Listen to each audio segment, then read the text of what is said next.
Hello dear students, welcome back to my channel Physics SPC Current Electricity का एक question. In the circuit shown the cells A and B have negligible resistances. Interrelations की बात कर रहा है. For VA 12 volt, R1 500 और R 100, the galvanometer G shows no deflection. The value of VB इसकी value हमसे पूछ रहा है. और गैलोमीटर में कोई करंट नहीं है, इसमें करंट की वैल्यू IG 0 है, इसमें कोई करंट फ्लो नहीं कर रहा. ठीक है. अब सोचो यहाँ से अगर ये सेल है, यहाँ से अगर करंट निकलता है I, यहाँ तक करंट I आएगा, इस जगह पर करंट डिवाइड नहीं हुआ क्योंकि इसमें अगर करंट गया तो इसमें डिफ्लेक्शन होगा. और क्वेश्चन में गिवन है कि इसमें कोई करंट फ्लो नहीं कर रहा, कोई डिफ्लेक्शन नहीं, इसलिए सारा करंट इधर आ जाएगा ऐसे I और ऐसे फ्लो करेगा. इसमें कोई करंट फ्लो नहीं करा भाई, है ना. तो ये सारा करंट यहाँ से ऐसे आई आएगा और इस तरह से फ्लो कर जाएगा क्योंकि क्वेश्चन में गिवन है इसमें कोई करंट फ्लो नहीं कर रहा है. तो सबसे पहले इसी करंट को निकाल लो आप. तो टोटल करंट लिख सकते हो आप इस सर्किट के लिए, आप केवल इस सर्किट के लिए लूप 1 के लिए टोटल करंट बराबर total EMF upon total resistance.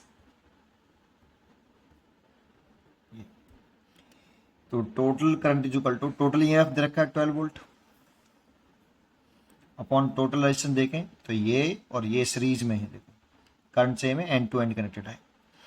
तो 500 ओम प्लस 100, तो 12 डिवाइड बाई 600, तो ये कट गया 2/100 एम्पियर करंट आ गई, है ना. चलिए तो अब एक बताओ, इस रेजिस्टेंस में कितना पोटेंशियल डिफरेंस है. इस रेजिस्टेंस का पोटेंशियल डिफरेंस चेक कर लो. ये A है और ये B है. तो potential difference between points A and B, तो A और B के क्रॉस जो पोटेंशियल डिफरेंस होगा ना, वही इस बैटरी का पोटेंशियल डिफरेंस होगा. क्योंकि इसका ये इसमें तो कोई करंट है नहीं है, तो इसका पॉजिटिव एंड यहाँ जुड़ा हुआ है हाई पोटेंशियल और लो एंड लो पोटेंशियल यहाँ जुड़ा हुआ है. तो जो बैटरी का जो पोटेंशियल डिफरेंस होगा वो A और B के अक्रॉस जो पोटेंशियल डिफरेंस है वही बैटरी का पोटेंशियल डिफरेंस होगा. तो A और B के क्रॉस पोटेंशियल डिफरेंस निकालना है जो कि R के क्रॉस है, equal to potential difference across capital R. तो कितना, current into resistance I into R. तो I की वैल्यू निकाल रखी हमने 2/100 और R के लिए 100, तो इसे कैंसिल एंड 2 वोल्ट. तो इसका पोटेंशियल डिफरेंस R के अक्रॉस जो पोटेंशियल डिफरेंस है वो 2 वोल्ट है और उतना ही इस बैटरी का पोटेंशियल डिफरेंस होगा 2 वोल्ट. आंसर हो गया. थोड़ा सा आप इसको ऐसे समझ सकते हो, जैसे ये लो पोटेंशियल है तो इसका पोटेंशियल किसी एक पॉइंट का पोटेंशियल 0 वोल्ट मान लो मैं इसका 0 वोल्ट मान लो. ये सिंपल वायर का कनेक्टेड है तो ये भी 0 वोल्ट होगा, ये भी सिंपल वायर से कनेक्टेड है तो ये भी 0 वोल्ट होगा. अब यहाँ से जब हम ऐसे चलेंगे ना ऐसे, तो इस यहाँ से देखें जीरो, ये 0 वोल्ट है और ये लो पोटेंशियल है, ये हाई पोटेंशियल है. तो यहाँ से जब हम यहाँ आएंगे तो लो से हम हाई आ रहे हैं तो पोटेंशियल बढ़ेगा. कितना बढ़ गया, 12 वोल्ट बढ़ गया, तो इसका पोटेंशियल 12 वोल्ट होगा, पोटेंशियल 12 वोल्ट होगा. अब इसमें जब यहाँ से यहाँ आ रहे हैं तो ये करंट हमेशा high potential to low potential flow करती है.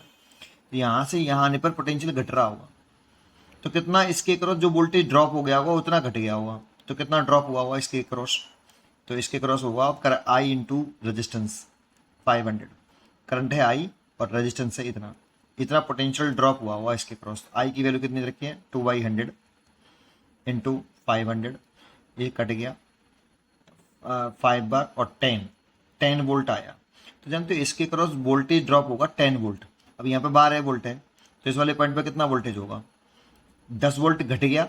यहाँ से यहाँ आए तो current high potential to low potential flow करती है, तो कितना घट गया 10 वोल्ट, तो यहाँ हो गया 2 वोल्ट.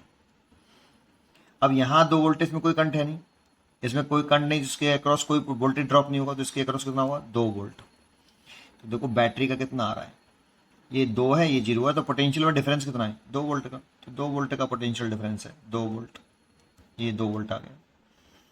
इस तरह से आप निकाल सकते हो. पढ़ते रहिए और खुश रहिए।